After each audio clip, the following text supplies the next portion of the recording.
சிவனே போற்றி, அண்ணாட்டவர்க்கும் இறைவா போற்றி, ஏகம்பத்துரை எந்தாய் போற்றி, பாகம் பெண்ணுரு ஆனாய் போற்றி, உளை கண்ணி கூரன் காண்க விழுந்தானும் உடனே காண்க. ஸ்ரீ உமாவதி சிவனார் திருவடிகள் போற்றி போற்றி, குருநாதர் பொன்னார் திருப்படி போற்றி போற்றி. சித்தம்பலம் குருவரும் திருவருள் முன்னிற்க நம்முடைய தெய்வ சித்தாந்த இலக்கிய மன்றத்தின் சார்பாக மாதந்தோறும் நடைபெற்று வருகின்ற மாதாந்திர வழிபாட்டில் 440வது வழிபாடாக இன்றைய தினம் சென்னையில் சென்னை என்று குறிப்பிடுகின்ற இடம் இது ஒன்று தான். இதுதான் முதல்ல சென்னை. இப்போ தான் செங்கல்பட்டு தாண்டி திண்டிவனம் வரைக்கும் சென்னை ஆயிடுச்சிருக்கோம். உண்மையாக சென்னையினாலே இருக்காங்க. இந்த சென்னை இந்த பகுதியில் அமைந்திருக்கின்ற இந்த குமரக்கோட்டம் என்கின்ற தளத்தில் இன்றைய வழிபாட்டை அருட்குருநாதர் ஐயா அவர்களுடைய செந்நெறிப்படுத்துகின்ற நிலையில் நிறைவுற்று இந்த தளத்தை பற்றிய செய்திகள் எல்லாம் ஐயா அவர்கள் நமக்கு எடுத்துரைத்துள்ளார். தொடர்ந்து நாம் மாதந்தோறும் சிந்தித்து வருகின்ற திருவருட்பயன் என்கின்ற இந்த நிகழ்வில் இந்த நூலில் கிட்டத்தட்ட ஒரு 3 தலைப்புகளை நிறைவு செஞ்சிட்டோம். இப்போது நாம் திருவருளை எப்படி அந்த ஆன்மா பெற்ற ஆன்மா எப்படி அந்த அருளிலே அழுந்து நிற்கின்றது என்பதை நமக்கு அருளது நிலை என்கின்ற நிலையில் அருளில் எப்படி அந்த அருளில் அழுந்துவதற்கு அது தயங்கிக் கொண்டு வாழ்ந்து கொண்டிருக்கின்றது என்பதை பார்ப்பாங்க. தொடர்ந்து முதல் 2 கண்ணிகளை சிந்திச்சோம். ஒன்று, அருளை பெற்று அந்த அருளை நினையாது இந்த பொருள் உலகிலே எப்படி வாழ்ந்து கொண்டிருக்கின்றது என்பதையும் திருவருளாக அந்த செய்தியை சொல்லி, அடுத்ததாக திரோதானமாக இறைவன் எப்படி நமக்கு அருளை புரிகின்றான், உலக போகங்களை தந்து நம்மோடு எப்படி இந்த ஆன்மாவை நெறிப்படுத்துகின்றான் என்கின்ற 2 நிலைகளில் பாடல்களை முதல் 2 கண்ணிகளை பார்த்தோம். மூன்றாவதாக வழக்கம் போல நம்முடைய உமாவதி சிவனார் ஒரு செய்தியை சொல்ல புகுவதற்கு முன்பாக அந்த செய்தியினுடைய உண்மைத்தன்மையை நாம் விளங்கிக் கொள்ளும் அளவிலே அதை எளிமைப்படுத்தி சொல்ல வேண்டும் என்பது அவருடைய உமாபதி சிவனாருடைய ரொம்ப பெரிய நிலை. அம்மா கொஞ்சம் யாரும் பேச வேண்டாம், தயவு செஞ்சு. அம்மா கொஞ்சம் தயவு செஞ்சு பேச வேண்டாம், கொஞ்சம் தயவு செஞ்சு பேசாதீங்க. சிவனே போற்றி, நாட்டவர்க்கும் இறைவா போற்றி, பாகம் பெண்ணுரு ஆனாய் போற்றி. திருச்சிற்றம்பலம். எளிமையான முறையிலே ஒரு மிகவும் அறிந்து கொள்வதற்கு கடினமான ஒரு செய்தியை கூட ரொம்ப எளிமையாக சொல்வதிலே நம்முடைய உமாவதி சிவனார் கைதேர்ன்னு சொல்லுவாங்க. அந்த முறையில் இறைவனுடைய அந்த அருள் என்கின்ற அந்த திருவருளை நாம் உணர்ந்து கொள்ளுகின்ற பொழுது அந்த அருளினுடைய பெருமையை நமக்கு விளக்க வருகின்றார். அதற்கு ஒரு கேள்வி வைக்கிறார் பதிகத்தில். இதுதான் இப்படி அப்படி சொல்லிட்டு வச்சுங்களேன், அதை காதால கேட்டு மறந்துடுவோம் நம்ம. அது அப்படி இல்லை, இது அப்படி இல்லை, இது அப்படி இல்லை, அப்போ அப்படின்னு சொல்லி நாலாவது ஒரு விஷயத்தை சொல்லும்போது நமக்கு நினைவில் நிற்கணும். அப்போ அதை எப்படி நம்ம புரிய வைக்கிறாருன்னு பார்க்கலாம். அந்த செய்தியை, ஊன் அறியாது என்றும் உயிர் அறியாது ஒன்றும் இவை தான் அறியாது ஆர் அறிவார்தாம் என்று அந்த கண்ணி அமைக்கிறார். திருவருளை இந்த உடல் அறியுமா என்றால் இந்த உடல் அறியாது, இதை அறிந்து கொள்ளாது. இது உயிர் அறிகிறதா என்றால் இல்லை. அப்போ இந்த இறைவனை முதலில் நமக்கு அறிவிக்க வருவது எது என்றால் திருவருள் தான். இது செய்யல, அது செய்யல, அப்ப இதுதான்றது புரிஞ்சிடும் இல்லையா? ஒரு 3 பேர் இருக்காங்கன்னா, இவங்க ரொம்ப நல்லவர் சார்னு ஒருத்தர் சொல்லிட்டு, இன்னொருத்தர் இது ரொம்ப நல்லவர் சார் சொல்லிட்டு, 3ஆவது சொல்லலைன்னா அர்த்தம் அவங்க அந்த அளவுக்கு இல்லைன்னு அர்த்தம். 3ஆவது அறிமுகப்படுத்த வேண்டாம், 2 பேர் அறிமுகப்படுத்தும் போதே என்ன தெரிஞ்சிடும், 3ஆவது இல்லையா? அப்போ ஒரு உதாரணம் சொல்லுவாங்க. ஒரு பானையை பார்க்குறோம், நாம் ஒரு பானையை நம்ம பார்க்குறோம். பானையை பார்த்தா நம்ம என்ன பண்ணுவோம், இன்னைக்கு இந்த வெயில் காலத்தில் பானையை பார்த்தா தண்ணி ஊற்றி குடிக்கல தான் தோணும், அவ்வளோதான் நமக்கு. இந்த பானை என்பது மண்ணினால் ஆனது. இந்த பானை மண்ணினால் ஆனது. அந்த பானை மண்ணில் தானாகவே அந்த பானை அமையப்பெறாது. அப்போது மண்ணிலிருந்து அந்த பானையை உருவாக்குவதற்கு ஒரு கருவி தேவைப்பட வேண்டும். 2. 3ஆவது, அந்த கருவியை கொண்டு அந்த மண்ணை கொண்டு ஒருவன் அந்த பானையை வனைந்திருக்க வேண்டும். இதெல்லாம் சொல்ல வேண்டாம். பானையை பார்த்தோம்னு தெரியும். பானையை செஞ்சவங்க எல்லாம் பானை பக்கத்துலேயே நிற்பாங்க. யாராவது அரிசி விதைச்சவங்க அரிசி பக்கத்துலேயே நின்றுருப்பாங்க. அரிசி இங்கே நம்ம சாப்பிட்ற விதைச்சவன் எங்கேயோ இருக்கு. அப்போ அரிசியை பார்க்கும்போது தெரியும் கண்டிப்பாக இதை ஒருவன் விதைத்திருக்கின்றான், ஒருவன் அறுவடை செய்திருக்கின்றான் என்று நாம் அதை உண்டுகின்றோம். அதை அந்த அரிசியை பார்க்கும்போது என்ன தெரியணும் நமக்கு? இதை விதைத்தவன் ஒருவன் இருக்கின்றான். 2 பொருள்கள் அல்ல என்று சொல்லும் பொழுது 3ஆவதான பொருள் தான் தெரிஞ்சுக்கணும். மாயையினால் இறைவனை அறிந்து கொள்ள இயலாது, உயிரினாலும் இறைவனை அறிந்து கொள்ள. அப்போ இறைவனை அறிவிப்பது எது? திருவருள் தான். அதை சொல்ல வர அதுக்கு பேர் தமிழில் சித்தாந்தத்தில் சொல்லுவாங்க பாரிசேடம் என்று அது குறிப்பிடுவார். ஒழிப்புன்னு சொல்லுவாங்க. 3 பொருளில் 2 விளக்கி சொல்கிறோன்னா 3ஆவது சொல்லனாலே தெரிஞ்சுக்கணும் அந்த பொருளுடைய நிலை என்ன. 3 பொருள் இருக்குது, அதில் 2 பொருளை விளக்கி சொல்கிறோம், 3ஆவது பொருளை சொல்லலைனால என்ன தெரிஞ்சுக்கணும்? அதுதான் பொருள் இருக்குன்னு தெரிஞ்சுக்கணும். சார் இதுவும் இல்லை அதுவும் இல்லை அப்படின்னு சொல்லிட்டு விட்டுன்னு வச்சிங்கன்னா அர்த்தம். அப்போ 3ஆவது தான் பொருள் இருக்கு. ஐயா சொல்லலைன்னு தெரிஞ்சுக்கணும். நம்ம அது பேர் தான் ஒழிப்புன்னு சொல்லுவாங்க. அதை ஒழிந்து சொல்கின்றதுனால அது ஒழிப்பு. அப்படி நாம் ஒரு பொருளை நிறுவுவது சித்தாந்தத்தினுடைய ஒரு அடிப்படை. அந்த முறையிலே 3 பொருள்கள் உள்ள இடத்தில் 3ஆவதான ஒரு பொருளை நாம் விளக்க வேண்டாம், அதுதான் அறிந்திருக்க முடியும். திருவருள் தான் எல்லாவற்றையும் அறிந்திருக்கக்கூடியது. சொல்ற ஊன் அறியாது உயிர் அறியாது என்றும். உனக்கும் தெரியும் இந்த உடம்பு மாயை என்பதனால அறிந்து கொள்ள இயலாது, உயிரினால அறிந்து கொள்ள இயலாது. அப்போ அவன் தானே அறிந்து இருக்க முடியும். யார்? இறைவன் தானே அறிந்திருக்க முடியும் அப்படின்றது அது அது அது அதிலே விளங்கி தெரியுது இல்லையா? அது சொல்றாரு தான் அறியாது ஆர் அறிவார். அவன் அறியாது வேறு யாரும் தான் தெரிஞ்சிருக்க முடியும். அப்போ எல்லாவற்றையும் அறிந்திருப்பது எது? இறைதான். இது இந்த இடத்த கொஞ்சம் கவனமாக பார்த்தீங்கன்னா நமக்கு புரியும். ஊன் அறியாதுன்னா ஊன்னா மாயை, ஜட பொருள். இது ஒரு ஜடம் தானே. அது இதுக்கு உள்ள அறிவுடை பொருள் இருப்பதனால தான் அது இயங்குது. அது இல்லைன்னா இயங்காது. அது இல்லைன்னா அது எப்போ பாடி தான் அதுக்கு பேர் இல்லையா? அது இல்லைன்னா அப்போ இது மாயை. இதனால இறைவன் அறிந்து கொள்ள இயலாது. சரி, உயிர் அறிவுடை பொருள்னு சொல்றீங்களே, உயிரால் அறிந்து கொள்ள இயலாதா? உயிரால் தானாக அறிந்து கொள்ள இயலாது. அது சித்து பொருள் தான், எந்த மாற்றமும் இல்லை. ஆனால் அது அறிவித்தால் தான் அறியும். அப்போ இதுவும் அறிந்து கொள்ள இயலாது, அதுவும் அறிந்து கொள்ள இயலாது. அப்போ எதுதான் அறிந்திருக்க முடியும்னா அவன் ஒருவன் மட்டுமே எல்லாவற்றையும் அறிந்தவனாக இருக்கிறான். தான் அறியாது ஆர் அறிவார். அவனுக்கு தெரியாம வேறு யாருக்கு தெரிய போதும்? மணிவாசக பெருமான் இறைவன் தன்னை ஆண்டு கொண்டான். இப்பொழுது நான் தனக்கு ஒரு அனுபவ நிலையிலே ஆனந்த நிலையிலே தான் இருக்கின்றேன் அப்படின்னு பக்கத்தில் சொன்னா சொல்லுவாங்க, சரிங்க வரங்கய்யா அவ்வளோ ஒரு மாதிரி இருக்கார் போல இருக்கு, நம்ம கிளம்பி போயிடலான்னு போயிடுவாங்க. இது மணிவாசகருக்கே உண்டு இருக்கு. சாமி கேட்கறாங்கல்ல, ஆரோடு நோகேன் ஆர்க்கெடுத்து ஆண்டனி அருளிலே. பெருமான் நீ தானே எனக்கு அருள் புரியணும், நீ தானே ஆண்ட, உங்ககிட்ட தானே சொல்ல முடியும். நான் போயிட்டு வேற யார்ட்டையும் சொன்னா என்ன பண்ணுவான்? அவனுக்கு புரியாது. அவனுக்கு அது புரியாது. அவன் அப்ப என்ன பண்ணுவான்? ஆர்கடல் உலகில் எனக்கு என்ன, எனக்கு திருவடி தான் வேணும். எனக்கு இங்க எனக்கு ஒற்ற அனுபவத்தை யார் தெரிஞ்சுக்க முடியும்? அதாவது நமக்கு ஒரு ஏற்பட்டிருக்கிற அனுபவத்தை வெளியில இருக்க தெரியப்படுத்த நாம தான் தெரியப்படுத்த முடியும். தானா யார் அறிஞ்சிருக்க முடியும்? உள்ள இருக்கவரும் தான் தெரியும் இல்லையா? இன்னொரு பொருள்ல சொல்ல பின்ன, அதாவது உயிருக்கு உற்ற துன்பத்தை இறைவனிடம் நாம் போய் சொல்ல வேண்டாம். ஏன்னா அவன் புறத்துல இருந்தால் தான் சொல்லணும். அவன் உள்ள தானே இருக்கான். உள்ள அகத்துரு நோய்க்கு உள்ளிரரே அன்றி அதை ஜகத்தவரும் அறியரோக்கான்னு ஒரு சொல்லுவார். இன்னும் கொஞ்சம் தூரம் தள்ளி போய் இன்னும் அடுத்த சில குரல் உள்ள இருக்கிற நோயை உள்ள இருக்கிறவனுக்கு தான் தெரியும், வெளியில் இருக்கிறவனுக்கு தெரியாது. வெளியில் இருக்கிறவங்க சொன்னா தான் தெரியும்.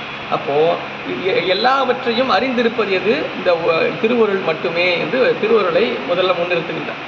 அடுத்ததாக இந்த உலக இன்பங்களிலே துய்த்து கொண்டிருக்கின்ற இந்த ஆன்மா திருவருளை பெற்றிருந்த பொழுதும் கூட இந்த உலக இன்பங்களிலே திளைத்து கொண்டிருக்கின்றது.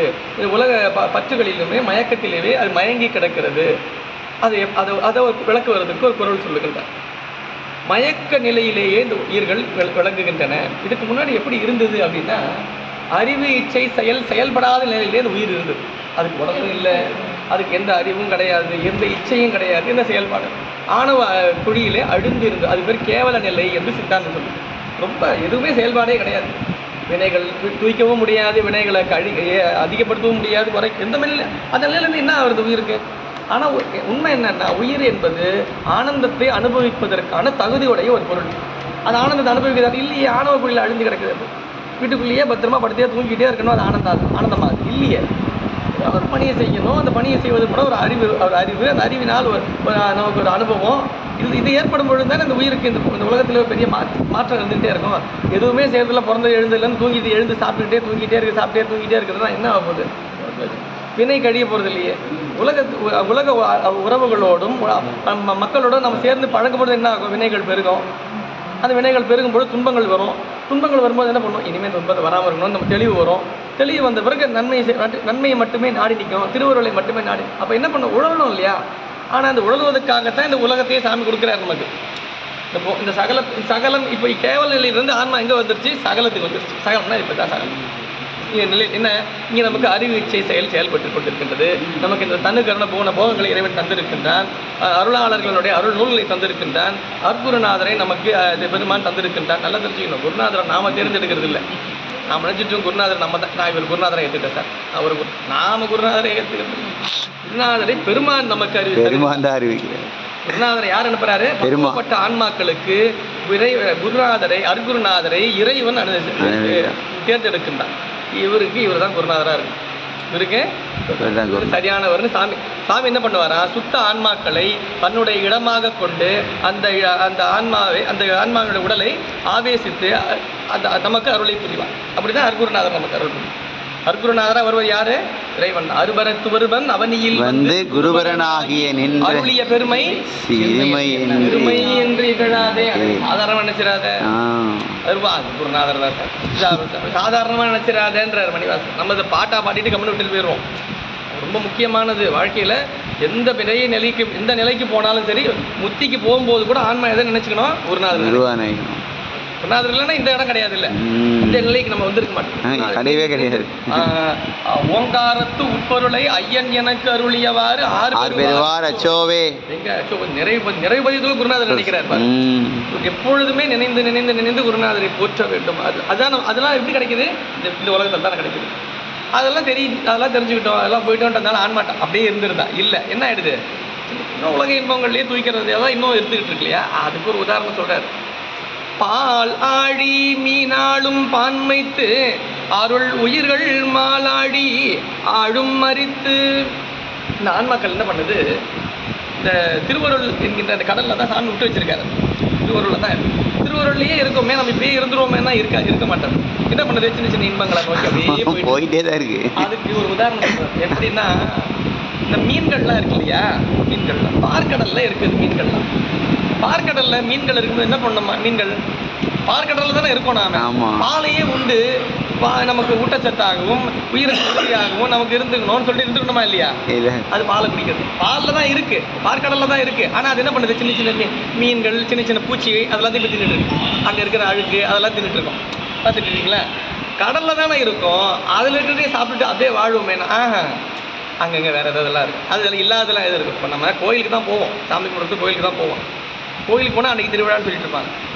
திருவிழாவுக்கு போனால் கோயில் உள்ளே இருக்கும், இங்கேயோ இருக்கும். நம்ம ஆரம்பித்து போயிட்டே இருப்போம். போகும்போது எந்த கடை ஒரு பிளாஸ்டிக் சாமான் வச்சுருப்பாங்க. அந்த கடையை பார்த்துட்டு அங்கே பார்த்துட்டு அங்கே போனால் அங்கே ஒரு தின்றதுக்கு வாங்கி வச்சுருப்பாங்க. அருமையாக இருக்குது. இதெல்லாம் கிடைக்குமா சார்? நம்மலாம் இப்போ தான் இதெல்லாம் கிடைக்கும். அந்த பக்கம் போனால் ரங்கராட்டம் இருக்குது, அதை சுற்றிப்பாங்க. எல்லாம் பார்த்து பிடிச்சி கோயிலை மூடிட்டு இருப்பாங்க. என்னங்க டைம் ஆயிடுச்சு இல்லைங்க, மணி 12 கோயிலை மூடிட்டாங்க. அட தெய்வமே, இப்போ இதெல்லாத்தையும் பார்த்துக்கிட்டே போய் என்ன ஆயிடுச்சு? கோயிலை அப்படிதான் இந்த இந்த பிறவியிலே நமக்கு அருளில் தோய்ந்து வினைகளை கழித்து அருகுருநாதர் மூலமாக அந்த சிவானந்தத்தை முழுமையாக திளைக்க வேண்டும் என்பதற்காக தான் இந்த பிறப்பு.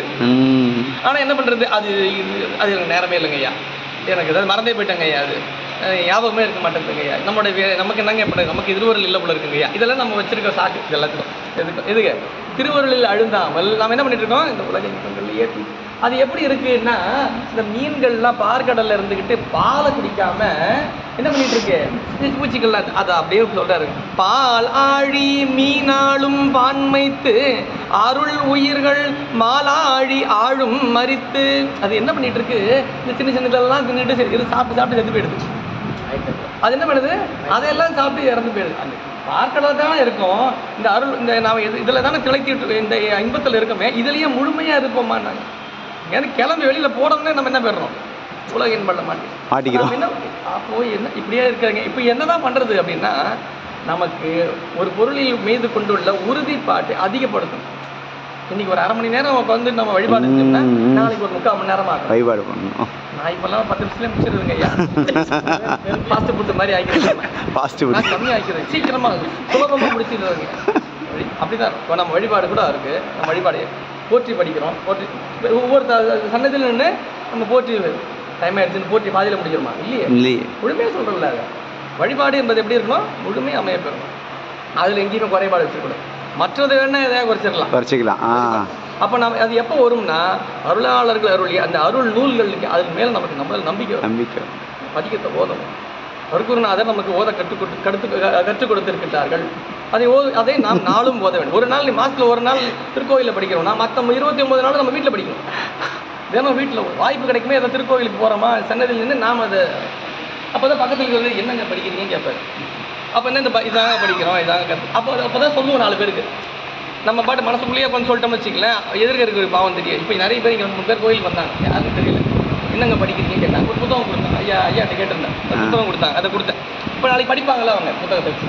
எங்கேயாவது கோயிலில் போய் படிச்சுட்டு இருப்பாங்களே, யாருக்காவது தெரிய வரும்ல. அது நம்ம இப்படி தான் நம்ம பரவ செய்யணும். நாமளே மனசுக்குள்ளேயே வச்சுப்போம் சார் அப்படிலாம் வச்சுன்னா போகாது. அப்புறம் நல்ல பேர் ஒரு சத்தமாக இப்போ இவ்வளோ தூரம் சத்தமாக படிக்கிறதுனால இவ்வளோ பற்றியும் இவ்வளோ தூரம் எல்லாரும் வழிபாடு செஞ்சதுனால தெரியாதவங்களுக்குலாம் தெரிய வந்துருக்கும். இப்போ இப்படி தான் நம்ம கொண்டு போய் சேர்க்க முடியும். அப்போ தான் யாராவது புதுசாக என்றைக்காவது சேருவாங்க, அவங்களுக்கு இந்த விஷயத்தை கொண்டு போகலாம். அடுத்த வழிபாட்டுக்கு நம்ம கூட வருவாங்க. அப்போ தான் அவர்களுக்கு நமக்கு வழிபாட்டுக்கு வர்றது ரெண்டாவது, முதல்ல அவங்க வாழ்வில் ஒரு நன்மை வந்து சேரும்.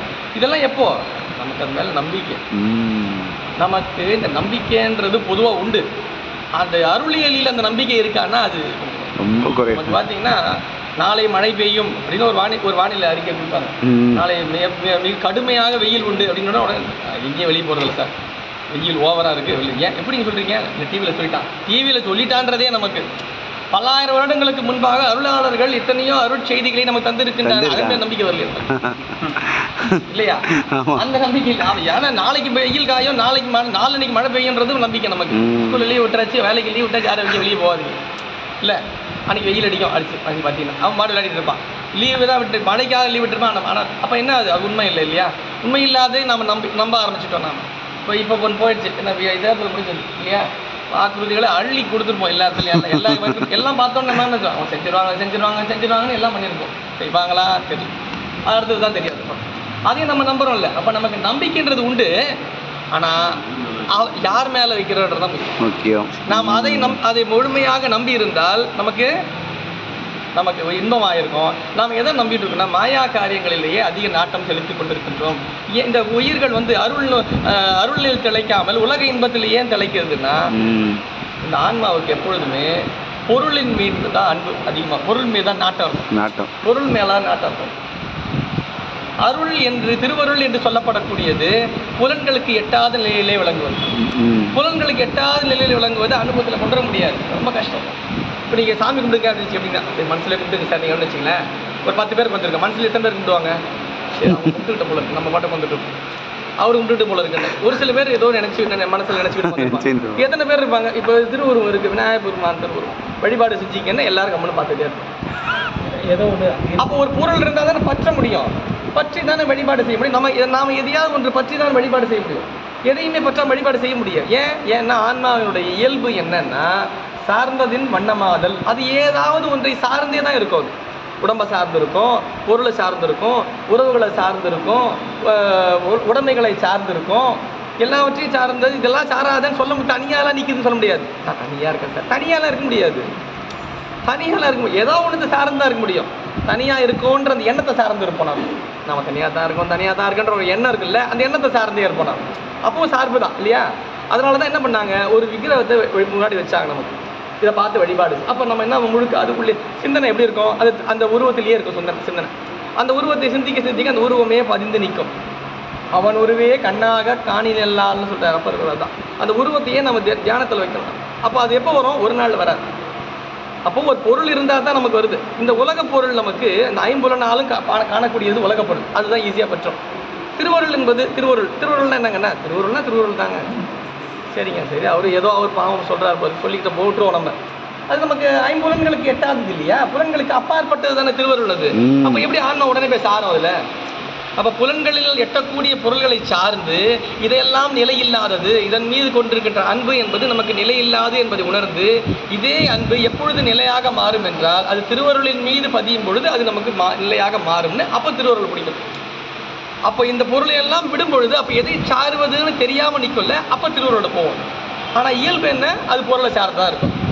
அப்படியே மயங்கிட்டு அதுக்கு பேர் என்ன, மயக்க நிலைன்னு பேர். இப்போ இது வரைக்கும் இருந்தது என்ன, இருள் நிலையில் இருந்தது. இப்போ என்ன வந்திருக்கு, கேவல நிலை என்று சொல்லப்படும் இருளில் இருந்தது. இப்போ என்ன வந்திருக்கு, சகல் நிலைக்கு வந்திருக்கு. சகல் நிலை என்ன, மருள் நிலை. மருள் நிலை இது ஒரு மயக்க உணர்வு. இதெல்லாம் நிலையாக தான் இருக்குல்ல, பார்க்க நல்லா தானே சார் இருக்கு. பார்க்கறதுக்கு எல்லாமே எல்லாம் இருக்க மாதிரி இருக்கும். ஒரு மயக்கம், அது உண்மை இல்லைன்றது அறிவுக்கு தெரியும். அருள் நூல்களும் நமக்கு அருளாளர்களும் அருளை செய்திருக்கின்ற நிலை இல்லைன்னு சொல்லிக்கிட்டு இருக்காங்க. அதெல்லாம் நமக்கு தெரிஞ்சிருக்கு. ஆனால் நமக்கு உள்ள அனுபவத்தை கொண்டு போக முடியல. என்ன பண்ணுறோம், மயங்கியே நின்றுட்டு இருக்கோம். அப்படி இந்த மயக்க நிலை, இருளில் இருந்து மருள் நிலைக்கு ஏற்றப்பட்டிருக்கின்ற நாம் இந்த பிறவியை பயன்படுத்தி கொண்டு அருகுருநாதனுடைய நெறியில் நின்று நம்ம எங்கே போனோம், அருளுக்கு போகணும். இதுதான் நம்ம பயணம். இருளில் இருந்து மருளுக்கு வந்திருக்கின்றோம், மருளில் இருந்து அருளுக்கு போகணும். அருள் என்ன, சகலத்திலிருந்து கேவலத்திலிருந்து சகலத்துக்கு வந்திருக்கோம், சகலத்திலிருந்து சுத்தத்துக்கு போகணும், சுத்த நிலைக்கு போகணும். அதுக்கான பயிற்சி தான் இந்த பிறப்பு. நமக்கு நம்ம நினைச்சிட்டு இருக்கோம் நிறைய பொருள் ஈட்டுவதற்கும், போகங்களை தூய்ப்பதற்கும், அறிவை வளர்த்துவதற்கும், மேலான புகழை அடைவதற்கும் இந்த பிறப்புன்னு ஒரு எண்ணத்தில் நம்ம ஓட்டிக்கிட்டு இருக்கோம் இல்லையா. இல்லை, அதான் மயக்கம். இல்லை, தெரிஞ்சுட்டு அந்த நெறியில் நின்று ஒரு ஞாயிற்றுக்கிழமை, உதாரணத்துக்கு ஒரு ஞாயிற்றுக்கிழமை வச்சு என்னென்ன வேலை இருக்கு ஞாயிற்றுக்கிழமை. இந்த உலகம் எவ்வளோ பெரிய மாயினால் நடந்த உலகம். ஞாயிற்றுக்கிழமை எவ்வளோ முக்கியமான வேலை இருக்கு, எல்லாத்தையும் விட்டாச்சு. ஞாயிற்றுக்கிழமைனா போகும், வழிபாடுன்னு சொல்லியிருக்காங்க. 4வது ஞாயிற்றுக்கிழமை அந்த வழிபாட்டில் போய் கலந்து போங்க. அப்போ என்ன ஆச்சு, அந்த நாள் இந்த பணிக்காக என்ன பண்ணியிருக்கோம், நாம் அதுக்காக ஒதுக்கிட்டோம். நாம் இப்படி செயல்பட வேண்டும் என்று திருவருள் நமக்கு வாய்த்தது, அதை பயன்படுத்தி கொண்டு. எத்தனை பேருக்கு, அத்தனை பேர் இப்போ இருக்கிறவங்களுக்கு தான் இல்லையா. அப்போ அந்த நாளை நம்ம இந்த பயன்படுத்த வந்து இல்லையா. இதெல்லாம் என்ன ஆகுது, நமக்கு இந்த இன்பத்திலேயே திளைத்திருக்கின்றோம், நல்ல செய்திகளை காதார கேட்கின்றோம், நல்ல திருவுருவங்களை நாம் கண்ணார தரிசிக்கின்றோம். அப்போ இன்றைய நாள் நமக்கு சிவபுண்ணியம் ஈட்டிய நாளாக அமையப்பெறும். அது மட்டும் இல்லை, எந்த தீவினையும் ஈட்டாமல் இருப்போம் இந்த நேரத்தில். எந்த சிந்தனையும் கிடையாது நமக்கு. வேறு எந்த தேவையில்லை, யாரையா திட்டிக்கிட்டு இருக்கிறது, யார்கிட்டயே கெட்ட பேர் வாங்கிட்டு இருக்கிறது, எதுவுமே இல்லை பாருங்க இந்த நேரத்தில். அப்போ இது போன்ற ஒரு தருணத்தை நமக்கு தருகின்ற இந்த திருக்கூட்டம், அந்த திருக்கூட்டத்துக்கு நம்ம நன்றி உணர்வு இல்லையா. கண்டிப்பாக நமக்கு நம்ம அதுக்கு அந்த திருக்கூட்டத்தை நன்றி சொல்லணுமா இல்லையா. கண்டிப்பாக இந்த நேரத்தை இப்படி ஒரு புண்ணிய நேரமாக இது போன்று நிறைய பணிகளை நமக்கு எடுத்து தருகின்ற எத்தனையோ ஞானிகளும் அருளாளர்களும் இருக்காங்க. எல்லோருக்குமே நம்முடைய நேரத்தை நல்ல முறையிலே செலவிடுவதற்கு பயன்படுத்துகின்ற அனைவருமே நமக்கு நம்முடைய வணக்கத்திற்குரியவர்களாக இருப்பாங்க. அப்போ தான் என்ன ஆகுது, இது என்ன ஆகுது, இந்த மயக்கத்திலேருந்து கொஞ்சம் கொஞ்சமாக விடுபடுது. இப்படி கொஞ்சம் கொஞ்சமாக விடுபட தான் ஒரு நாளைக்கு என்ன ஆகும், முழுமையாக. ஆனால் இந்த உலகம் என்ன நிலையில் இருக்குது, ஒரு மயக்க உணர்வை தான் கொடுத்துருக்கு. இந்த உலகம் மயக்க உணர்வுக்குள்ளேயே நம்ம வச்சுருக்கோம். இப்போது நம்ம இது அதனால் என்ன ஆகும்னா, அதுக்கு பிறப்பு ஒவ்வொரு நாளும் அதுக்கு என்ன ஆகிட்டு இருக்கோம், ஒவ்வொரு தருணத்திலும் பிறப்பு இறப்பு இதிலேயே உழந்துட்டு இருக்கோம். இதிலிருந்து விடுபட வேண்டும் என்றால் திருவருள் மட்டும்தான் நமக்கு நிலையானது என்பதை உணர்ந்து திருவருளே நமக்கு துணை என்கிற நிலைக்கு வந்தால் மட்டும்தான் இதில் விடுபடும். இல்லைன்னா என்ன ஆகும், மாலாழி தான். மாலாழின்னா என்னது, மயக்க ஆழினா கடல். இந்த கடல் இந்த மயக்க கடலுக்குள்ளேயே விழுந்துட்டு இருக்க வேண்டியதான். நம்ம அப்பர் வருமானம் சொல்லுவார். அப்பர் வருமான இப்போ நான் குருபூசை அடுத்த வாரம், நமக்கு அடுத்த வெள்ளிக்கிழமை குருபூசை. அப்பர் வருமான கல்லில் கட்டி தூக்கி கடலில் போட்டாங்க. எல்லாருக்கும் தெரியும் இந்த வரலாறு. யார் தெரியாதவங்க சைவ பெருமக்கள் இருக்க மாட்டாங்க. அப்பர் வருமானம் என்ன பண்ணார், 5 எழுத்தை ஓதினார். திருவைந்தெழுத்து நமச்சிவாயம் மேலே கடலில் வந்துட்டார். சொற்றுணை வேதியன் சோதி வானவன் பொற்றுணை திருந்தடி பொருந்த கைதொழ கற்றுணை பூட்டி ஓர் கடலில் பாய்ச்சினும். அப்பர் வருமானோட அகச்சான்று, கற்றுணை பூட்டி கல் துணை பூட்டி ஓர் கடலில் பாய்ச்சினும். சேக்கலாருக்கு எப்படி தெரியுது வரலாறு, அவரே சொல்லியிருக்கார். அப்பர் பெருமானே சொல்கிறார், என்ன கல்லை கட்டி கடலில் போட்டான், அவராக சொல்கிற பதிகத்தை வரலாறாக எடுத்துக்கிட்டு சேக்கடா பெருமான் நாவுக்கரசர் வரலாறு எழுதுகிறார். கத்துணை பூட்டி ஓர் கடலில் பாய்ச்சினும் நற்றுணையாவது நமச்சிவாயவே. கல்லை கட்டி போட்டாலும் எனக்கு நல்ல துணையா இருக்கிறது எது, நமச்சிவாய. நல்ல துணையாக கட்டி போட்டாலும் எனக்கு நல்ல துணையா எது இருக்குன்னா நமச்சிவாய. கல்லை கட்டி மேலே வந்துட்டாருல்ல, 10 பாட்டு பாடினாரு, வரலாறு அந்த செயல் முடிஞ்சு விட்டது. சேக்கலா பெருமான் இந்த பாட்டை சொல்லணும். அதை பார்த்துட்டு இது ஒரு பெரிய அதிசயமே கிடையாது, இதெல்லாம் போய் பெரிய அதிசயம் நினைக்கிறீங்க செக்ல எப்படி இருக்கும் பாருங்க. இந்த வரலாறு படிச்சுக்கிட்டே வரும்போது அப்பர் பெருமான் ஒரு கல்லில் கட்டி கடலில் போட்டு கேவலம் கல்லை கட்டி வெறும் கல் சும்மா போட்டாலே நம்ம விளையாட முடியாது. சும்மா கடலில் போட்டாலே நம்ம தத்தளிச்சுட்டு இருப்போம். கல்லை கட்டி போட்டால் என்ன ஆகும்? இன்னும் உள்ளதான் போயிடும். அதுக்கப்புறம் அந்த கல்லை கட்டி போட்டிருக்காரு, அதுலேருந்து மேருந்து வந்திருக்காரு, ஒரு 5 எழுத்து ஓதி வந்திருக்காருன்ற அதை போய் ரொம்ப சாதாரணமாக சொல்லிட்டீங்களே சார் நீங்கள். அது ஒரு இதெல்லாம் ஒரு பெரிய மேட்டரே இல்லைன்ட்டு. அப்புறம் யார் செக்ல இதெல்லாம் பெரிய விஷயமே இல்லை. ஏன்னா இருவினை பாசம் மும்மல கல் ஆறுதலில் வருபவ கடலில் வீழ் மாக்கள் ஏறிட அருளும் மஞ்செடுத்து அரசை இக்கடல் மேல் கல்மேல் ஏற்றிடல் உரைக்க வேண்டுமோ அப்படின்ற. நீங்கள் நாவுக்கரசு கல்லை கட்டி கடலை போட்டார், அதில் கல்லை அப்படியே மிதந்தே வந்துட்டாருன்றதை பெருசாக பேசுகிறீங்க. உங்களுக்கு பிரச்சனை தெரியுமா? இந்த ஆன்மா இருக்கு இல்லையா, இந்த ஆன்மாவை என்ன பண்ணியிருக்காங்க தெரியுமா? மும்மலம்ன்ற கல் இருக்குது, ஆணவம் கண்மம் மாயின்ற 3 கல். அந்த 3 கல் மேலே இந்த ஆன்மாவை வச்சு இருவினைன்ற கயிறு இருக்கு இல்லையா, இருவினை என்னது? அறம் பாவம் என்னும் அருங்கயிற்றால், அது அறம்பாவம் என்னது? நல்வினை தீவினை. நல்வினை தீவினைன்ற கயிறால இந்த கல்லில், எந்த கல்? ஆணவம் கண்மம் மாயின்ற கல்லில் ஆன்மாவை வச்சு இருவினைன்ற கயிறால அதை கட்டி என்ன அதை தூக்கி கடலில் போட்டாங்களாம். அதை இந்த ஆன்மாக்களை என்ன பண்ணுறதுன்னு தெரியாமல் 5 எழுத்தை ஓதி அந்த கட்டை அறுத்துக்கிட்டு கல்லெல்லாம் விட்டுட்டு ஆன்மா ஏறி வந்துடுதான். 5 எழுத்தை ஓதி சாதாரண ஆன்மாக்களே ஏறி வருதுன்னா அப்பர் வர்றதை போய் நீங்கள் பெருசா 5 எழுத்தை ஓதி சாதாரண உயிர்களே கல்லை, இந்த ஆணவ கல் மும்மல கல்லிலிருந்து விழுந்து வெளியே வருதுன்னா, கடலை தாண்டி வந்துருதுன்னா அப்பர் பெருமான் எவ்வளவு பெரியவர். அவரு இப்ப இங்க யார பெருசாக்கிட்டாரு தெரியுதா? அப்பர் பெருமான உயர்த்திட்டாரு. அப்பர் பெருமான உயர்த்திட்டாரு. 5 எழுத்து போய் நீங்க பெருசா சொல்றீங்க, எங்க அப்பர் பெருமான் எவ்வளவு பெரிய தெரியுமா? அவர் 5 எழுத்து ஓதிருக்கவே வேண்டாம், வந்திருக்கலான்ற மாதிரி அர்த்தம் இல்ல. அப்பர் பெருமான் பெரிய ஒரு பெரிய விஷயமா பேசுறீங்களா சார்? அப்பர் பெருமான எவ்வளவு உயரம்? ஏன்னா நாவுக்கரசர் வரலாறு சொல்லிட்டு இருக்காரு. இருவினை பாசம் மும்மலக்கல் ஆறுதலின் வருபவ கடலில் வீழ்ந்த அருளும் அஞ்செழுத்தை அரசு இக்கடல் மேல் ஏற்றிடல் உரைக்க வேண்டுமோ. நாவுக்கரசர் பெருசா சொல்றீங்க. அப்போ சொல்ல வந்த விஷயம் என்ன? நாவுக்கரசர் என்ன அவரோட உயர்ந்த நிலையை சொல்ல வரணும். அப்போ 5 எழுத்தை ஓதும் பொழுது என்ன அதுதான்மா? பிறவி கடலில் இருந்தே மீண்டு வருகிறது. இப்போ 5 எழுத்தை நாம் நாளும் இது நமக்கு துணையாக விளங்கும். 5 எழுத்து தான் நமக்கு தரும். அதை அடுத்த குறள்ல ஆரம்பிக்கிறார். அணுகு துணை அறியா ஆற்றோனில் 5 உணர்வை உணரா உயிர். அணுகு துணை அறியா ஆற்றோனில் 5 உணர்வை உணரா உயிர்.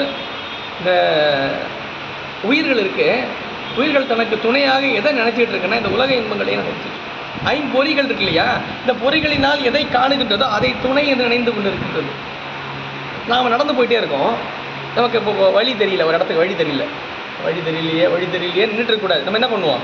யாராவது போகிறாங்களா அந்த பக்கம், யாராவது போகிறாங்கன்னா நம்ம என்ன பண்ணணும்? அவங்க முன்னாடியே போயிடணுமா இல்லையா? நம்ம திரும்பி பார்க்கணுமா இல்லையா? யாரும் வந்துட்டு இருக்காங்க, அப்போ நம்ம போகலாங்கிறது. நம்ம இல்லைன்னா தப்பான வழியில் போயிட்டு இருக்குன்னு அர்த்தம். நம்ம போயிட்டே இருக்க முன்னாடி யாரே இல்லைன்னா அர்த்தம் வராத இடத்துல நம்ம வந்து யாரையுமே ஃபாலோ பண்ணாமல் போயிட்டு இருக்கோம். நம்ம யாரையா ஒருத்தரை ஃபாலோ பண்ணி தான் ஆகணும். நம்ம நினச்சிட்டு இஷ்டத்துக்கு கோயிலுக்கு போகிறது சார், இஷ்டத்துக்கு கோயில் போகிறது வாழ்க்கையில் கடைசி இஷ்டத்துக்கு போயிட்டே இருக்க வேண்டியதான். அந்த கோயிலுக்கு போங்க, அங்கே போயிடுவோம், அந்த கோயிலுக்கு அங்கே போவாங்க, எங்கே போகிறது நிறைய இருக்காது. அதனால தான் நம்ம குருநாதரை நம்ம பின்பற்றணும். அருக்குருநாதரை பின்பற்றுறதுன்னா அவருக்கு எங்கே போகணும்னு தெரியும். அவர் சாமி கரெக்டாக நெறிப்படுத்திட்டு இருப்பார். நம்ம டைரக்டாக சாமி நெறிப்படுத்த மாட்டார். எப்படி நம்ம நெறிப்படுத்துவார்? குருநாதர் வழியாக தான் நெறிப்படுத்துவார்.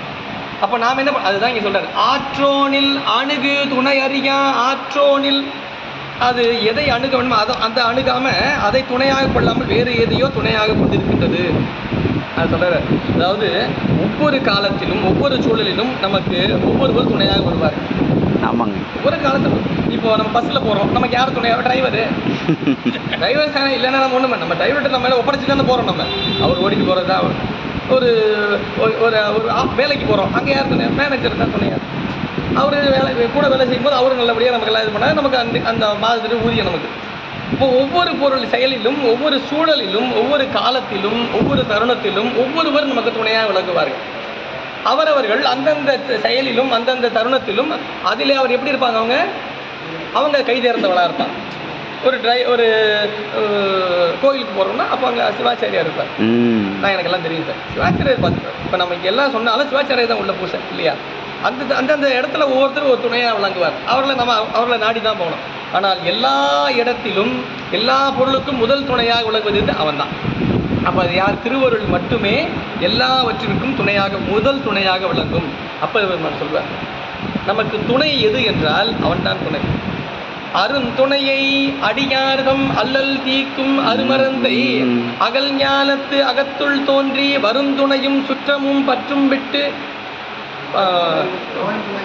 அருந்துணையை, அதுதான் அருந்துணை. அது அருந்துணை என்றுமே உள்ள துணை, அருமையான துணை, என்றுமே உள்ள துணை எது? அதுதான். அந்த ஒரு துணை தான் நமக்கு என்றுமே உள்ளது. மற்ற துணையெல்லாம், மற்ற துணையில் ஒரு குறிப்பிட்ட அளவு வரைக்கும் தான் வரணும், அதுக்கு மேலே வராது. எது நமக்கு எப்பொழுதுமே துணையாக இருக்கும்? இருக்கு இறைவன். இறைவன் திருவருள் மட்டுமே என்றும். குற்றார் ஆருளரோ உயிர் கொண்டு போகும்போது குற்றாலத்தூரை கூத்தன் அல்லால் உற்றார் யாரும். அவனை தவிர வேறு யார் துணையா இருக்க முடியும்? நமக்கு துணை, உயிர் துணை யாரு? அவனே நமக்கு உயிர் துணையாக விளங்குகின்றான். அது சொல்றாரு. நாம் இந்த ஒரு பொதுவாக நடந்துட்டு இருக்கும்போது, ஒரு உலகில் ஒரு இடத்துல நடந்துட்டு இருக்கும் போதே நமக்கு ஒரு வழிபோக்கன் தான் நமக்கு துணையாக இருக்க முடியும். அந்த வழிபோக்கனை நாம் கண்டுகொள்ளவில்லை என்றால் நம்ம வழி என்ன போயிடும்? தடம் மாறி போயிடும் இல்லையா? அதனால தான் அது ஏன் நடக்குது? நம்ம தடம் மாறுதுன்னா, நாம் நம்முடைய அறிவை துணை கொண்டு, நம்முடைய புலன்களை துணை கொண்டு நாம் இந்த உலகத்தில் நடப்போமே ஆனால் வழிபோக்கனை நம்ம பார்க்க மாட்டோம். நமக்கு தெரியுமே, நமக்கு தான் தெரியுமே. அப்படின்னு வந்து போனோம்னு வச்சுங்களேன், போக வேண்டியதுதான். சார் அவர் கூட போகிறோம், அவர் ஏற்கனவே 10 வாட்டி போயிருக்காரு கூட. அவர் போகும்போது பின்னாடியே போயிடுவோமே. நாம் பிடிச்சி போச்சு, ரொம்ப எளிமை தானே அது. நானே போயிடுவேன் சார், நானே பார்த்து. ஒருத்தர் என்ன பண்ணார், ஒரு இடத்துக்கு போகும்போது நான் சொன்னேன், அங்கே போயிட்டு அவர் கேளுங்க, அவர் சொல்லுவார் அது அந்த இடத்துக்கு, அங்கே போகிறதுக்கு நீங்கள் அந்த ஊருக்கு போய் கேளுங்கன்னு. அவர் போனவர் இங்கே என்ன பண்ணார், அந்த ஊருக்கு போய் இறங்கிட்டு எதுக்கு போய் அவரை போய் டிஸ்டர்ப் பண்ணுவோம், நமக்கு தான் தெரியுமே, நமக்கு என்ன இருக்குது, இந்த கூகுள் மேப் அப்படி இருக்குல்ல, நமக்கு தான் கூகுள் மேப், அந்த மேப்பை போட்டு போயிட்டார். அவர் பாட்டு சுற்றி போய் எல்லா பக்கம் போயிட்டு இல்லைங்க, ரொம்ப பக்கத்துலேயே இருக்குது இடம். அவர் தெரிஞ்சவங்கிட்ட கேட்டால் அவர் மேடு ஏறி இறங்கினா அந்த பக்கத்தில் இருக்குது. அது கூகுள் மேப்பில் வராது. அது ஊருக்காரங்களுக்கு மட்டும் தான் தெரியாது. நீங்கள் இப்படி போனீங்கன்னா ஒரு 5 ஊர் பார்த்துட்டு வந்துருக்கலாமே, ஏன் இப்படி போய் இந்த பக்கம் வண்டி போகாது, அந்த பக்கம் கூகுள் மேப்பில் அதை காட்டல, அவருக்கு தெரியல. அவருக்கு நாம் எதை நம்பிட்டு இருக்கோம்? மாயா காரியங்கள், புலன்களுக்கு எட்டியதை தான் நம்பிட்டு இருக்கோம். நாம் எதை நம்பணும்? வழிபோ ஆற்றோனில், அதான் அந்த பாடலை சொல்லியிருப்பார், ஆற்றோனில். அந்த ஆற்றோன்னா வழிபோக்கனர். வழிபோக்கனை பார்க்கல நாம வழியில் போயிட்டு இருக்காங்க. நமக்கு குருநாதர் நமக்கு ஏன் சாமி கொடுத்தாரு? ஏதோ கொடுத்தாரு போல இருக்கு. அவர் நம்மை நெறிப்படுத்துவதற்காக நம்மை பெருமான் தந்திருக்கின்றான் உணர்ந்து அந்த நெறியிலேயே சென்றால் விரைவு. இல்லை நம்ம படிச்சிருக்கோம் சார், நம்ம நிறைய இது பண்ணியிருக்கோம், நம்ம நிறைய கேட்டிருக்கோம், யூடியூப்பில் அதை கேட்குறோம், இதை கேட்குறதே பண்ணுறோம். நம்ம படியே போவோம்னா எங்கேயாவது போக வேண்டியதான். அது சொல்கிறார், ஐந்தில் உணர்வை உணரா உயிர். இந்த உயிர் என்ன பண்ண, இந்த ஐந்தில்ன்றது ஐம்புலன்களுக்கு அதுக்குள்ளே மாட்டிக்கிட்டு அதை தான் உணர்ந்து கொண்டிருக்கு அது இந்த உயிர். அதை ஆனால் எதை உணரணும்? வழிபோக்கனை பின்பற்றினால் இயலாம். இந்த புலன்களை பின்பற்றி நின்றால் நல்ல விஷயத்தை கேட்கறது தான் கோயிலுக்கு வருவோம், நல்ல செய்தியில் கேட்கலாம். கேட்டுக்கிட்டே இருக்கும்போது பார்த்தா காதில் ஒரு பாட்டு வரும், சினிமா பாட்டு வரும். அப்படியே கேட்டுக்கிட்டே சரி வரங்க ஏங்க போயிடுவார், அவ்வளோதான் முடிஞ்சு போச்சு. அப்போ என்ன ஆச்சு? புலன்களுக்கு மாட்டி. நீங்கள் ஒன்றும் இல்லை, பதியம் படிச்சுக்கிட்டே இருந்தீங்கன்னா, நம்ம பதியம் படிக்கிறோன்னு ரொம்ப கஷ்டப்பட்டு நம்மளுடைய நல்லூழ் நமக்கு அப்போ புக்கை கிடைச்சிடும், நமக்கு படிக்கலாம் டைம் இருக்குன்னு புக்கு படிக்க வந்துடுவோம். அப்போ தான் பக்கத்தில் இருக்கிற பாட்டு போட்டுருவார், சினிமா பாட்டு. இப்போ அவர் இப்போ தான் மொபைல் வந்துருச்சு, மொபைலில் பாட்டை காதலெல்லாம் போட்டு கேட்குறது இல்லை, அப்படியே ஸ்பீக்கர் ஆன் பண்ணி கேட்டுருக்கான். பஸ்ஸில் எல்லா இடத்துலையும் அப்படி தான். என்னங்க நம்ம என்ன பண்ணுவோம்? ரொம்ப ஆரம்ப காலத்தில் என்ன பண்ணால் தயவு செஞ்சு கொஞ்சம் ஆஃப் பண்ணுங்களேன் அப்படி சொல்லலாம். சில பேர் சொல்ல முடியாது, இப்போ சொல்ல முடியாது, ஏங்க ஆஃப் பண்ணுங்க. இது ஒரு ஒழுக்கமின்மை. இது தெரியாது, இது கூட தெரியல. ஏன்னா புகை பிடிக்கிறாங்க, நீங்கள் பார்த்துருக்கீங்க. நான் அப்படி தான் சொல்வேன், புகை பிடிக்கிறாங்க. புகைப்பிடிக்க தவறுனா புகைப்பிடிக்க தவறு தான். இல்லை நான் பிடிச்சதான் தீர்வோம், ஒருத்தர் இருப்பான், அவன் நம்ம ஒன்றும் பண்ண முடியாது. நீ எங்கேயாவது போய் பிடிச்சிக்க போ, இங்கே நிற்காத. ஆனால் பொது இடத்துல பண்ணக்கூடாது இல்லை, ஏன்னா அடுத்தவர்களுக்கு அது இடையூறாக ஆகுது இல்லையா? நீ உனக்கு உடம்பை கெடுத்துக்கூடாதுன்றது நான் சொல்கிறேன்.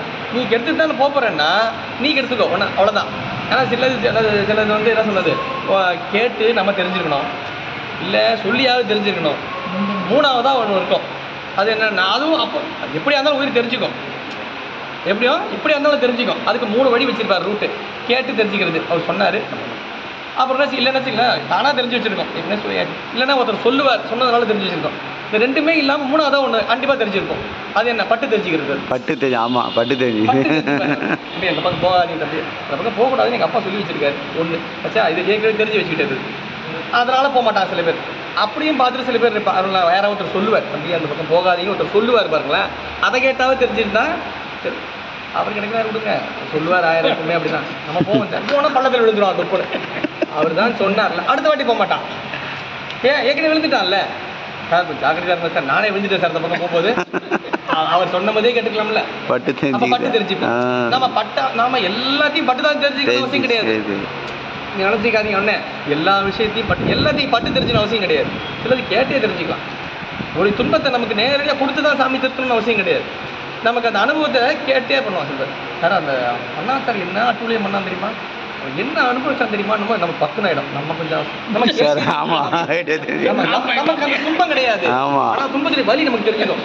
தெரிஞ்சுக்கணும் நம்ம பண்ணக்கூடாது சார், ஏற்கனவே பாத்தீங்களா வாங்குற வடி வாங்குறோம் பாத்தீங்களா, நாம பண்ண மாட்டோம். இப்ப நமக்கு என்ன அந்த வலி என்னன்னு தெரிஞ்சுக்கிட்டோம், நாம பண்ணல, அது என்னன்னு உணர்ந்துட்டோம், கேட்டே தெரிஞ்சுட்டோம் நாம இல்லையா.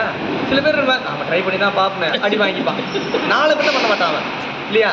ஒரு நெருப்பு இருக்குன்னா தெரியாம வச்சுட்டு கை வச்சுட்டு இருக்கோம், நின்றுட்டு இருக்கோம், திடீர்னு கை வச்சுக்கிட்டோம், திடீர்னு சுட்டுருச்சு, இல்லைங்கண்ணா இங்க நெருப்பு போல இருக்கேன் நான் பார்க்கவே இல்லைங்க, 4 பேர் கை வைக்க மாட்டான். ஜாக்கிரதையா இருக்கும் சார், அது ஏற்கனவே ஒரு சுட்டுச்சு எனக்கு கை வைக்கும் போது.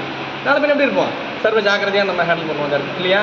ஏன் அது ஒரு பதிவு வந்துருச்சு, இந்த பிறப்பு அதுதான் இருந்திருக்காரு சாமி. ஒவ்வொரு செய்திகளையும் நாம் ஒவ்வொரு கணமும் உணர பெறும் பொழுது அறிவில் ஒரு தெளிவு. சரி வந்து அடுத்த வாட்டி பண்ணக்கூடாது, அது அப்படிதான் ஒரு பொழுது. அடுத்த வாட்டி திருப்பி அதே மாதிரி பண்ணுவோம்னு உட்காந்துட்டோம்னா என்ன ஆகிடும், அவ்வளோதான். அவர் சாமி விட்டு ஒன்றும் பண்ண மாட்டார். சரி அது பட்டு தெரிஞ்சுக்கிட்டு விட்டுரு, அப்படி தான் அந்த பிறவியில் உழண்டுக்கிட்டே இருக்காது. சாமி கம்முன்னு இருக்காது. சரி அது உழண்டு எப்படியாவது போட்டோம், அப்படியே அது எப்படியாவது திரும்பி வர விட்டுறாரு சாமி. அப்போ எல்லாவற்றையும் புறத்தே அறிந்து கொண்டிருக்கின்றது ஆன்மா. எப்பொழுது புறத்தே அறிந்து கொள்வதை அகத்தே அறிய தொடங்குகிறதோ, அகத்தே அறிய தொடங்கும் பொழுதுதான் அதுக்கு என்ன ஆகும், அதுல இருந்து மீளும். இல்லைன்னா இந்த உணர்வு அதுக்கு வராது. ஏன்னா வெளியில இருக்கிறத பார்த்து தான் தெரிஞ்சுக்கணும்னு நினைக்குது. நமக்கு உள்ளிருந்து உணர்த்துவதற்கு புறத்தே காணுகின்ற பொருளை எப்பொழுது அகத்தே காண முற்படுகின்றோமோ அப்பொழுதுதான் வழிபோக்கனை நம்மால் உணர முடியும். சரியா இருக்கா, கேட்போம், அவர் கேட்டு அது அப்பதான் என்ன ஆகும், வெளியில பார்க்க புறத்தே காண்பதை நாம் என்ன பண்ணணும், ஒரு காலகட்டத்தில் காண்பது வேணும், புறத்தை காணவும். ஆனால் என்ன பண்ணணும், அதை அகத்தே காண முற்படுவதுதான் இந்த பிறவியினுடைய இது. அதுதான் ஆன்மா உணர்வை அனுபவிக்கின்ற மிக முக்கியமான இடம். அதுதான். ஆனால் அதை பண்றதில்லை. அது வெளியிலேயே பார்க்கணும், வெளியிலேயே சுத்திட்டு தேடி கண்டு கொண்டேன் இல்லை, தேடி தேடனா தேவனை தேடி பார்க்க முடியாது அப்படின்னு அடுத்த வரையிலே சொல்லிடுறேன். நான் தேடிதான் பார்த்தேன், தேடி பார்த்து கூட எனக்கு கிடைக்கல. அப்ப எங்க கிடைச்சாரு, தேடி கண்டு கொண்டேன், தேடி தேடனா தேவனை என் உள்ளே தேடி கண்டு கொண்டேன். உள்ளதான் இருக்கான். உள்ள இருக்கணும் தெரியல நமக்கு. இப்போ 4-5 வெளியே பார்த்தோம்னா இவர் தான் உள்ள இருக்காரோ, இவர் தான் உள்ள இருக்காரு. நமக்கு இவ்வளவு நாள் தெரியல. உள்ளதான் இருக்காருன்னு வச்சுக்கலாம். நம்ம கண்ணை மூடிட்டா தூக்கம் வந்துடும். நம்ம டக்குன்னு உள்ளதான் இருக்காருன்னு சொன்னார் சார், நானும் கண்ணை மூடிட்டா தூக்கம் வந்துடுச்சு. ஏன்னா வெளியில பார்க்கல. வெளியில பார்க்கறாங்க. முதல்ல இந்த கோயிலுக்கு வந்தோம், இப்போ நம்ம முருகப்பெருமான் திருக்கோலத்தை பார்த்தோம், அண்ணாமலையாரை பார்த்தோம், இல்லை திருக்காட்சியும் பார்த்தோம். இப்போ வீட்டுக்கு போகிறோம்னா நம்ம இந்த கோயில் குருநாதர் சொல்லியிருக்காருன்னா இந்த கோயிலுக்கு வந்து போங்க அடிக்கடி. இப்போ கோயிலுக்கு வர முடியல, என்ன பண்ணுவோம், கண்ணை மூடிட்டு அந்த கோயில் நினைப்போம். அப்போ அது உள்ளே வந்துருச்சா, வெளியில பார்த்தது உள்ளே வந்துருச்சு. அது விட்டோம்னா போங்க சார், மறந்தே போச்சு சார். ஏன்னா நம்ம பார்த்தது அவ்வளோதான். எப்படி பார்க்கணும், அது எப்பொழுதுமே நினைவில் இருக்கின்ற அளவில் அதை பார்க்கணும். திருக்கோவிலுக்கு சென்று இறைவனை காணுகின்ற பொழுது எப்படி இந்த திருவுருவத்தை எப்படி பார்க்கணும், வேற எதுவும் கேட்கக்கூடாது, காதால் எதுவும் வேற எந்த இதுவும் கேட்கணும். அப்படியே பார்த்தா அந்த திருவுருவத்தையே முழுக்க அப்படியே கண்ணால் பார்த்துட்டு இருக்கணும். அப்போ தான் உள்ள பதியம் அது. அப்படி பார்த்த உடனே நம்ம இல்லைன்னா சாமியை பார்த்தோன்னா கண்ணை முடிக்கிறது. கிட்ட அவ்வளோ தூரம், கிட்டத்தட்ட ஒரு 1.5 கிலோமீட்டர் லைன் நின்று சாமி பார்க்க வர்றது. லைனில் வந்து கிட்ட வரும்போது பார்த்தா கிட்ட ஒரு சாமி கண்ணை முடிப்பான். அப்படியே போயிட்டு கண்ணை முடிக்கிறதுக்காக சாமி கும்பிடுவாங்க. கண்மூடித்தனமாக சாமி கும்பிட்றது தான் கண்மூடித்தனமாக சாமி கும்பிட சொல்கிறாங்க. அந்த கண்ணை மூடிட்டு போக முடியாது சாமியை கண்ணை திறந்து கும்பிடணும். பெருமான் எப்படி கண் திறந்து நம்முடைய கண்ணை திறந்து அவனை காட்சியை பார்க்கணும். அப்பொழுதுதான் அது உள்ள பதியும். அப்போதான் உள்ள அந்த உருவம் கிடைக்கும் நமக்கு. எப்பொழுது அது வெளியே தேடுவதை உள்ளே காண முற்படுகின்றோமோ, புற உணர்வு எப்பொழுது நம்மை விட்டு கொஞ்சம் கொஞ்சமாக நீங்குதோ அப்பொழுதுதான் அக உணர்வு ஏற்படும். அக உணர்வு ஏற்படும் பொழுதுதான் நமக்கு ஞானிகளுடைய தொடர்பே ஏற்படும். இதுதான் நமக்கு. அப்போ துணை எது நமக்கு, திருவருளே நமக்கு என்றும் துணை எப்பொழுதுமே அது திருவருள் தான் துணை. அது ஒரு பாடல் சொல்றாரு. இந்த வழிபோக்கன் ஆற்றோன் என்கின்ற சொல்லுக்காகவே இந்த பாடலை சொல்றாரு. சுழித்துணையாம் பிறவி வழி துக்கம் நீக்கும் அருள் சடையம் பெருமானே தூய தென்னீர் இழிப்பறைய பசுபாசம் பிறப்பை நீக்கும் என் துணையே என்னுடைய பெம்மான் தம்மான் பழிப்பறிய திருமாலும் அயனும் காணா பரிதியே சுருதி முடிக்கணியாய் வாய்த்த வழித்துணையாம் மழபாடி வைரத்தூணே என்றென்றே நான் அரற்றி நைகின்றேனே வழித்துணையாம் மழபாடி வைரத்தூணே. அப்பர் பெருமான் திருத்தாண்டக மழபாடி சாமி தான் வழித்துணை. இப்போ ஆற்றோன்னு உமாபதி சொன்னது யாரை தெரியுதா? வழித்துணை தான் சொல்றாரு. தனித்துணை நீ நிற்க தருக்கி தலையால் யான் நின்றேனை சாமி அப்பர் மணிவாசன் சொல்றாருல்ல. நாம் எதை நினச்சிக்கோ, நாம் ஏதோ நம்ம தலையால் நம்மளால் பார்த்துடலாம்னு நினச்சிட்டு இருக்கோம். தருக்கி தலையால் நடந்த வழித்துணையேனை விடுதி கண்டாயின்னு சொல்கிறார்ல. நமக்கு பெருமான் தான் துணையாக வரான்றதே தெரியல நமக்கு. நம்ம நினச்சிட்டு இருக்கோம் நாமளே போயிட்டுருக்கோம், நாமளே வந்துட்டோம். நாம் துணை இல்லை. எப்பொழுதுமே நமக்கு துணை எது? அதுதான் நமக்கு நிரந்தரமான துணை, அதுதான் நமக்கு என்பதை ஆன்மா உணர தொடங்குகின்ற இடம்தான் திருவருளில் திளைத்தல் என்பது என்று சொல்லி 12 ஆயிடுச்சு. சரி, திருவருள் திளைத்தல் சொல்லி அடுத்த ஐயா வரத்துக்குள்ளே இன்னொரு குரல் பார்க்க முடிஞ்சப்பா. நமக்கு துணையாக நிற்பது திருவருள் தான். அது எப்பொழுது நடக்கும்? நமக்கு புலன்களினோடு கட்டுவிடாமல் புறத்தே காண்பதை எப்பொழுது அகத்தே காணத்தோடு தொடங்குகிறதோ அப்பொழுது அது திருவருள் துணையை உணரத் தொடங்கும். அது ஒரே நாளில் நடக்கிற விஷயம் கிடையாது, அவ்வளோ எளிதும் கிடையாது. அதுக்கு அடுத்தது நமக்கு எது ஆதாரமாக இருக்கின்றது என்பதை ஆன்மா உணர்றது. எது நமக்கு ஆதாரமாக? தரையை அறியாது தாமே தெரிவார் புறையை உணரா புவி அப்படின்னு ஒரு குரல் வைக்கிறார். இந்த தரை இருக்கு, நம்ம எது தாங்குகிறது? தரை தானே தாங்குது. தரை தான் நம்மளை தாங்குதுன்னு தெரியாம நாம தான் ஏதோ அதை தாங்கிட்டு இருக்குதா. நான் தான் சார் அதை பார்த்துக்கிறேன், அந்த இடத்த பார்த்துக்கிறேன், நான் தான் சார் இந்த இடத்த பார்த்துக்கிறேன். நாம இடத்த பார்த்துக்கல, இடம் தான் நம்மளை பார்த்துட்டு, இடம் தான் நம்ம பார்த்துட்டு இருக்கு. நாம என்ன நினைச்சிட்டு இருக்கோம்? நாம தான் தாங்கிட்டு இருக்கோம்னு. அதை சொல்ற. அது அங்கே தரை என்பது நம்மை தாங்குகின்ற திருவருள் என்பது எது? நமக்கு திருவடியே நமக்கு என்றும் துணை என்பதோடு திருவருளே நமக்கு என்றும் ஆதாரமாக விளங்குகிறது என்பதுங்கின்ற இந்த 36வது குறளை தொடங்கி நாம் தொடர்ந்து இதற்கான சிந்தனையை அடுத்த வகுப்பிலே தொடர்ந்து சிந்திக்கலாம் என்று சொல்லி இந்த அளவிலே இன்றைய சிந்தனை இந்த 3 கண்ணிகளை இன்றைய நாம் சிந்தித்தோம். ஒன்று திருவருளே நமக்கு துணையாக வருகிறது. நாம் அந்த திருவருளை உணராது இந்த உலக இன்பங்களை தொலைத்து கொண்டு எப்படி கடலிலே சிக்கி அந்த கடல் இருக்கின்ற மற்ற சிற்றுயிர்களை எல்லாம் உண்டு வாழ்ந்து கொண்டு பார்க்கடலை உண்ணாமல் இருக்கின்ற மீனை போல் வாழாது திருவருளையே துணையாக கொள்ள வேண்டும். இந்த திருவருளை அறிந்திருப்பது யார் என்றால் திருவருள் மட்டுமே எல்லாவற்றையும் அறிந்திருக்க முடியும். ஊனும் அறியாது உயிரும் அறியாது மற்ற யார் அறிவார் என்றால் திருவருளை எல்லாவற்றையும் அறிந்திருக்கக்கூடியது என்று இந்த 3 குறளும் திருவருள் தான் எல்லாவற்றுக்கும் மூலமானது. திருவருளால் மட்டுமே நம்மை வினைகளை நீக்க இயலும். வினைகளை நீக்கிய நிலையிலே இறைவனோடு நாம் ஆனந்தத்தில் அழுந்துவதற்கு காரணமாக விளங்குவது திருவருள் தான். அந்த திருவருளை பெற்று அந்த திருவருளில் முழுமையாக திளைத்தலே இந்த பிறவியினுடைய நோக்கம் என்பதை இந்த 3 குறளின் மூலம் நமக்கு தெரிகிறது சொல்லி தொடர்ந்து அடுத்த சில கண்ணிகளையும் அடுத்த மாத வழிபாட்டிலே தொடர்ந்து சிந்திப்போம் என்று சொல்லி இந்த நல்ல அற்புதமான சிந்தனையை ஒவ்வொரு மாதமும் எளியனும் இதில் பங்கு கொள்வதற்கான வாய்ப்பை தந்து எளியனையும் ஆற்றுப்படுத்திக் கொண்டிருக்கூடிய அருக்குருநாதன் ஐயா அவருடைய பொன்னார் திருவடி கமலங்களையும் இருந்து கேட்ட அடியார் பெருமக்களாம் உங்கள் அனைவரின் பொன்னார் திருவடிகளையும் நூல்களை ஓதுவது சிறப்பு, அதுவும் திருக்கோயில்களே நூல்களை ஓதுவது மிகுந்த சிறப்பு. அந்த நூல்களை ஓதியதற்கு பிறகு அந்த நூல்களை சிந்தித்து அதிலிருந்து தெளிவு பெறுதல் என்பது நாம் என்ன சொல்றது, நம்ம நல் ஊழ் இருந்தால் ஒழிய குருவருள் இருந்தால் ஒழிய நூல்களை சிந்தித்தல் என்பது நிகழப்பெறாது. எவ்வளவு சொன்னாலும் நடக்காது. அந்த குருவருள் வாய்த்திருந்தால் மட்டுமே நாம் எல்லாம் இந்த குருவருளை பெற்றிருக்கின்றோம். இன்றைய தினம் இந்த சிந்தனை எல்லாம் கேட்டு மகிழ்ந்தோம் என்று சொல்லி இந்த அளவிலே எளிய உரையை நிறைவு செய்கின்றேன். நன்றி, வணக்கம். திருச்சிற்றம்பலம். காவாய் கனகத்திரளே போற்றி, கைலை மலையானே போற்றி போற்றி, முருகனுக்கு ஹரஹரா.